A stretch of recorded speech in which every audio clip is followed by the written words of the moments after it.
ഇത് ഞങ്ങളുടെ കൊച്ചവള് വന്ന് വിറ്റ്. നിങ്ങൾ നോക്കുമ്പോൾ നല്ല അച്ഛനവിടെ കിടക്കുന്ന രണ്ട് പെറ്റ്സ്, പക്ഷെ രണ്ടും വൃതകേടാട്ടോ. ഒക്കെ കൊച്ചവളെ കെട്ടിയിട്ടേക്കുന്നതാണ്. അഴിച്ചു വിട്ട് കഴിഞ്ഞാൽ ഞങ്ങൾക്ക് ബാക്കിൽ കോഴിയുണ്ട്. കോഴിക്ക് കുളിക്കാൻ വെച്ചേക്കുന്നത് വെള്ളത്തിൻ്റെ പാത്രത്തിൽ പോയി തലയിട്ട് കൈയും കാലും ഇട്ട് അടിച്ച് ജലദോഷം പിടിച്ചിട്ട് വരും. പിന്നെ കൊണ്ടുപോയി മരുന്ന് വാങ്ങിക്കാൻ വേണം. ഇത് നമ്മൾ കിടക്കുന്ന പാവം, അതുപോലെ തന്നെ പാവം അവൾ കേട്ടോ. ഇത് ഇച്ചിരി വലിയ തീരും.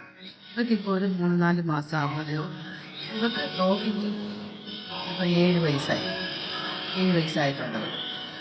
ഇവളെന്ന് പറഞ്ഞാൽ നമുക്കൊരിടത്തുനിന്ന് കിട്ടിയതാണ് റോക്കിയ. അതായത് അവളുടെ കൂടെ ഒരു 7 പപ്പീസും കൂടി ഉണ്ടായിരുന്നു. ബാക്കി എല്ലാത്തിനെയും പുറത്തേക്ക് കൊണ്ടുപോയി. റോക്കിയുടെ കളർ ഒരു ബ്രൗൺ, നല്ലൊരു ബ്രൗണായിരുന്നു. അത് കണ്ടിട്ട് ആരും അവളെ എടുത്തില്ല. പക്ഷെ അവൾ വലുതായി വരുമ്പോഴും അവളുടെ കണ്ണും ഒരു പച്ച കളറാണ്. അവളുടെ നിറവും എല്ലാവരെയും അട്രാക്ട് ചെയ്യുന്നുണ്ട്.